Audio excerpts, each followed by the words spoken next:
everybody really likes 57. The girls like them pretty good too. Guys were able to get dates real easy if they had a 57 Chevrolet. But I liked the 57, and we did have a 57. It was a sign of the time, really, looking back. It just how you couldn't have the 50s without the 57 Chevrolet.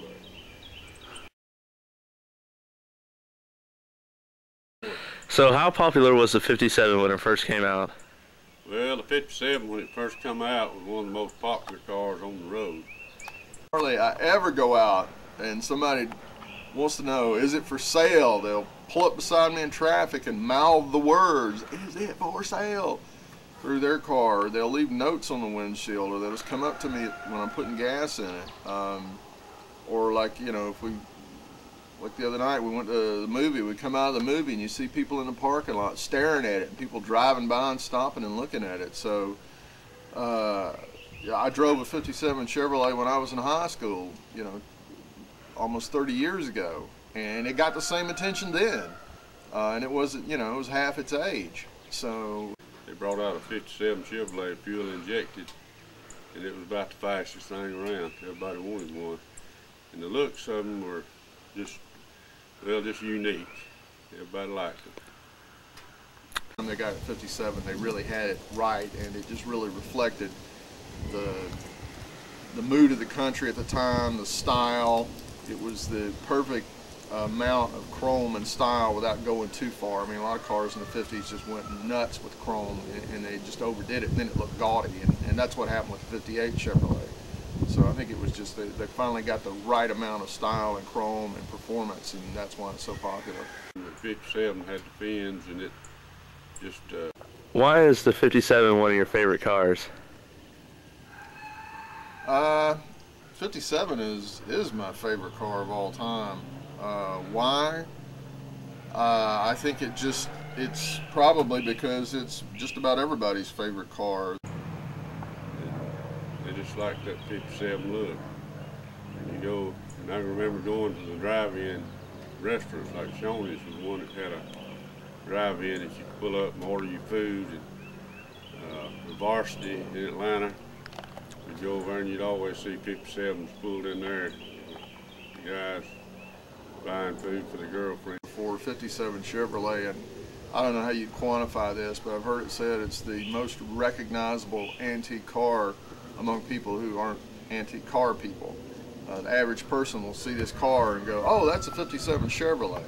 They might see a Model A and they think, okay, it's an old car, or maybe it's a Model T or something like that. They kind of know what it is, but they don't really know what it is. But people who don't know what most recognized antique collector car there is, as far as among people who otherwise don't know much about cars. They'll see this car and they will correctly identify it as a 57 Chevrolet. So it's probably it's just one of those cars that people just have to stop and look at it. I remember being a teenager and, you know, coming out to the parking lot, my car would be there, and some guy would be standing there just staring at it. And I can remember people following me around then wanting to know if it was for sale. And that was in the late 70s.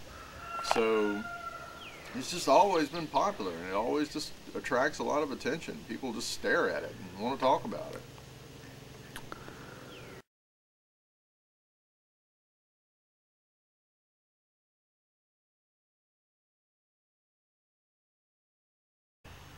Looked fast. Like it was more aerodynamic or whatever, and it just took on the aura of being a fast automobile. Seen Fireball Roberts? Yeah, I saw Fireball Roberts race at Lakewood Speedway in probably about 1959 or along in there somewhere. Have you ever owned a 57 Chevrolet? Oh yeah. Yeah, I've had one. And my brother had one that was souped up. It was very fast. It was just about, there you have to sit and hold on the steering wheel if you took off all the power it had. It stripped the seat back and you'd slide all the way back to the last notch. You just have to hold on. But 57, yeah, they were easy to work on and easy to really soup up. That 283 that come out with them, one of the more powerful engines that they had at that time. 23 different types of 57 Chevrolets by the time you counted convertibles, different kinds of station wagons, 2 doors, 4 doors. You had what was called a Bel Air, the 210, which is this one, and the 150, which was like the most economy model. And you could have